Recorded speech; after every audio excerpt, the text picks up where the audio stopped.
Lila walked through the school hallway, her head down, trying to make herself invisible. "Look at her glasses, they're like the size of her face," one student snickered. "She's such a freak," another whispered.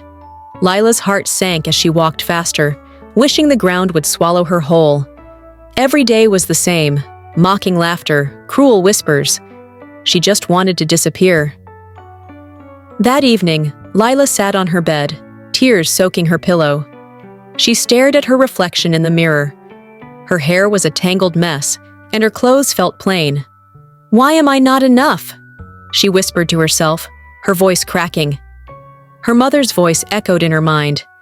"You are enough, exactly as you are." Lila wiped her tears away, taking a deep breath. There was a spark in her chest, a quiet hope.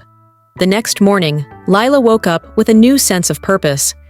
She carefully brushed her hair, trying different styles that made her feel good. She borrowed some makeup tips from her mother, not to hide, but to enhance her features. She chose clothes that reflected her personality, even if they were a little different. When she arrived at school, she held her head high. The bullies still whispered, but this time, Lila didn't let it affect her. She smiled softly and walked away, no longer allowing their words to define her. Weeks passed, and Lila's confidence grew. She smiled more, spoke up in class, and stood tall. The whispers of the bullies faded as people began to notice her quiet strength. One day, classmates approached her. "You've really changed, Lila. You look different, in a good way," they said. Lila smiled. "It's not just about how I look," she replied.